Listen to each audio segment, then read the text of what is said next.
Hi అండి, welcome to Bharati's kitchen. ఈ వీడియోలో చాలా టేస్టీగా ఉండే రెస్టారెంట్ స్టైల్లో క్యాబేజ్ మంచూరియాని ఎలా ప్రిపేర్ చేసుకోవాలో చూపించబోతున్నాను. మీకు రెస్టారెంట్లో ఎలా అయితే టేస్ట్ ఉంటుందో సేమ్ అలానే మనం ఇంట్లోనే ఈజీగా ప్రిపేర్ చేసేసుకోవచ్చు. ఇది చాలా సాఫ్ట్గా చాలా టేస్టీగా ఉంటుంది. ఈ రెసిపీని ప్రిపేర్ చేయడం కూడా చాలా ఈజీ అండి. సో లేట్ చేయకుండా రెసిపీని స్టార్ట్ చేసేద్దాము. ఫస్ట్ ఈ రెసిపీ కోసం మనం క్యాబేజ్ని తీసుకోవాలి. ఇక్కడ నేను చాలా చిన్న సైజ్ క్యాబేజ్ని తీసుకుంటున్నాను. ఇది అప్రాక్సిమేట్గా 330 గ్రామ్స్ నుంచి 350 గ్రామ్స్ మధ్యలో ఉంటుంది. అంటే 1 kgకి ఇవి 3 వస్తాయి అన్నమాట. మీ దగ్గర చిన్నగా ఉన్న క్యాబేజ్ లేకపోతే పెద్ద క్యాబేజ్ని హాఫ్ చేసి హాఫ్ తీసుకోవచ్చు. దీన్ని మనం చాక్తో కట్ చేస్తే కొంచెం పెద్ద ముక్కలు వస్తాయండి. సో ఇవి చిన్న పీసెస్ కింద రావాలి అంటే బ్లెండర్ ఉంటుంది కదా, బ్లెండర్లో వేసుకున్నా మీకు ఇలా చిన్న పీసెస్ వస్తాయి. లేదంటే మినీ హ్యాండ్ చాపర్ ఉంటుంది కదా, దాన్ని కూడా యూస్ చేసుకోవచ్చు. చాపర్తో అయితే మీకు ఇంత చిన్న పీసెస్ వస్తాయి అన్నమాట. అదే మీరు కట్ చేశారనుకోండి చాలా పెద్ద పీసెస్ వచ్చేస్తాయి. ఇలా తీసుకున్న క్యాబేజ్ని ఒక పెద్ద బౌల్లోకి ట్రాన్స్ఫర్ చేసుకుని ఇందులో 1 మీడియం సైజ్ క్యారెట్ని ఇలా తురుముకొని వేసుకోవాలి.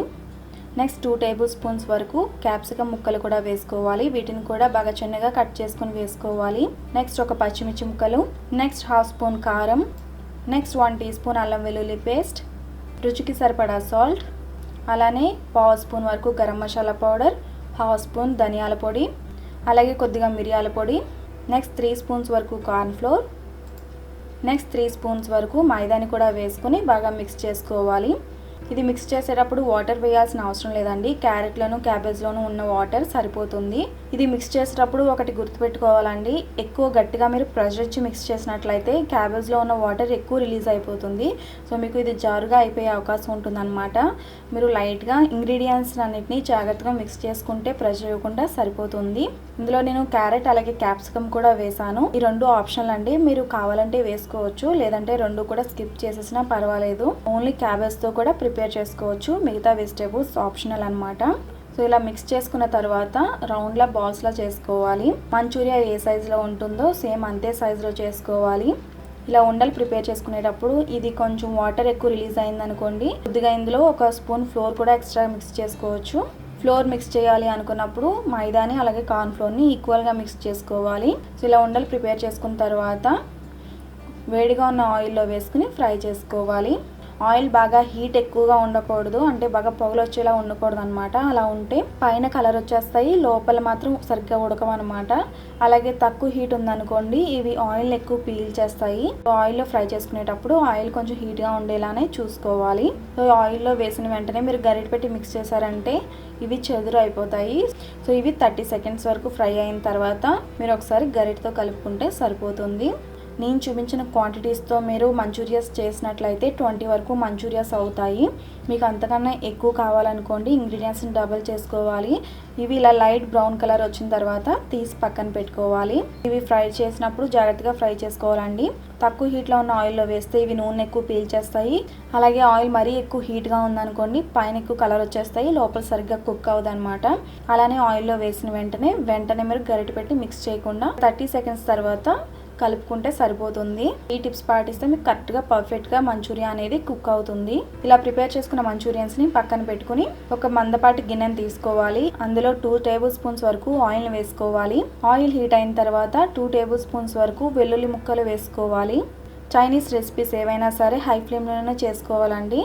ఇక్కడ నుంచి మనం ప్రిపేర్ చేసే రెసిపీ అంతా కూడా హై ఫ్లేమ్లోనే ప్రిపేర్ చేసుకోవాలి. వెల్లుల్లి సగం పైన ఫ్రై అయిన తర్వాత సన్నగా తరిగిన ఒక పచ్చిమిర్చి ముక్కలు, అలాగే 2 టేబుల్ స్పూన్స్ వరకు బాగా సన్నగా తరిగిన ఉల్లి తరుగును కూడా వేసుకోవాలి. ఇవి బాగా ఫ్రై అయ్యేంత వరకు కూడా హై ఫ్లేమ్లోనే ఫ్రై చేసుకోవాలి. కొద్దిగా ఫ్రై అయిన తర్వాత ఇందులో రుచికి సరిపడా సాల్ట్ కూడా వేసుకోవాలి. సాల్ట్ ఎక్కువ వేయాల్సిన అవసరం లేదండి, ఎందుకంటే సాసెస్లో ఆల్రెడీ సాల్ట్ ఉంటుంది కాబట్టి ఇందులో చాలా కొద్దిగా మాత్రమే సాల్ట్ని వేసుకోవాలి. నెక్స్ట్ కొద్దిగా మిరియాల పొడిని కూడా వేసుకుని ఉల్లిపాయలు సాఫ్ట్ అయ్యేంత వరకు కూడా ఫ్రై చేసుకోవాలి. మీరు ఏ రకం స్టిర్ ఫ్రై చేసినా కూడా ఇంగ్రీడియంట్స్ అన్నిటిని కూడా ముందే పక్కనే పెట్టుకోవాలండి, ఎందుకంటే ఇది చాలా తొందరగా ప్రిపేర్ అయిపోతుంది. హై ఫ్లేమ్లో పెట్టి ఫ్రై చేస్తాం కాబట్టి చాలా క్విక్గా ప్రిపేర్ అయిపోతుంది అనమాట. సో ఉల్లిపాయలు బాగా సాఫ్ట్ అయ్యేంత వరకు కూడా ఫ్రై చేసుకున్న తర్వాత సెజ్వాన్ సాస్ని వేసుకోవాలి. ఈ సెజ్వాన్ సాస్ని 2 టేబుల్ స్పూన్స్ వరకు వేసుకుని 1/2 స్పూన్ టొమాటో సాస్ని కూడా వేసుకోవాలి. అలాగే 1/2 spoon green chilli sauce, 1 spoon red chilli sauce, 1 spoon soya sauce, అలాగే హాఫ్ స్పూన్ వెనిగర్ కూడా వేసుకుని ఫ్రై చేసుకోవాలి. మనం ఎలాంటి మంచూరియా ప్రిపేర్ చేసుకున్నా సరే ఇంట్లో ఈ సెజ్వాన్ సాస్ ఒక్కటి ఉంటే సరిపోతుందండి. ఇది కేవలం 2 స్పూన్లు వేసి కొద్దిగా టొమాటో సాస్ను వేస్తే మీకు ఇందులో ఏ ఇంగ్రీడియంట్స్ వేయాల్సిన అవసరం ఉండదన్నమాట. ఇది 30 సెకండ్స్ నుంచి 40 సెకండ్స్ మధ్యలో ఫ్రై చేసుకున్న తర్వాత ఇందులో కొద్దిగా వాటర్ని కూడా వేసుకోవాలి. హాఫ్ కప్ వరకు వాటర్ని వేసుకుంటే సరిపోతుంది. నెక్స్ట్ ఇందులో హాఫ్ స్పూన్ కార్న్ ఫ్లోర్ని వాటర్లో మిక్స్ చేసుకుని వేసుకోవాలి. సెజ్వాన్ సాస్ యూజ్ చేసినట్లయితే కార్న్ ఫ్లోర్ ఎక్కువ వేయాల్సిన అవసరం లేదండి. జస్ట్ హాఫ్ స్పూన్ వరకు వాటర్లో మిక్స్ చేసి వేసుకుంటే సరిపోతుంది. అదే మీరు సెజ్వాన్ సాస్ యూజ్ చేయలేదనుకోండి 1 స్పూన్ వరకు కార్న్ ఫ్లోర్ని వాటర్లో మిక్స్ చేసుకొని వేసుకోవాలి. కార్న్ ఫ్లోర్ వేసిన తర్వాత ఎక్కువసేపు కుక్ చేయాల్సిన అవసరం లేదండి. వెంటనే ఇది గ్రేవీ చిక్కబడిపోతుంది. గ్రేవీ ఇలా కొద్దిగా చిక్కబడిన తర్వాత వెంటనే మీరు ప్రిపేర్ చేసుకున్న మంచూరియన్స్ని వేసేసి ఒకసారి బాగా మిక్స్ చేసుకోవాలి. సో సాసెస్ అంతా కూడా మంచూరియన్ బాల్స్కి పట్టేలా బాగా మిక్స్ చేసుకుని దించే ముందు కొత్తిమీరతో కానీ లేదంటే ఉల్లికాడలు కానీ వేసుకుని వేడివేడిగా సర్వ్ చేసుకోవాలి. ఈ రెసిపీ రెస్టారెంట్లో ఎలా అయితే టేస్ట్ ఉంటుందో సేమ్ అలానే వస్తుందండి. సో ఈ రెసిపీ మీరు కూడా తప్పకుండా ట్రై చేసి మీకు ఎలా కుదిరిందో నాకు ఈ వీడియో కింద కామెంట్ సెక్షన్లో షేర్ చేయండి. ఈ రెసిపీ మీకు నచ్చితే తప్పకుండా లైక్ చేయండి. రెసిపీ ఎవరికైనా హెల్ప్ అవుతుంది అనుకుంటే ఈ రెసిపీని తప్పకుండా మీ ఫ్రెండ్స్ అండ్ ఫ్యామిలీస్కి షేర్ చేయండి. మరిన్ని రెసిపీస్ కోసం నా ఛానల్ని సబ్స్క్రైబ్ చేయండి. అలాగే తర్వాత వచ్చే బెల్ ఐకాన్ కూడా క్లిక్ చేయండి. Thanks for watching.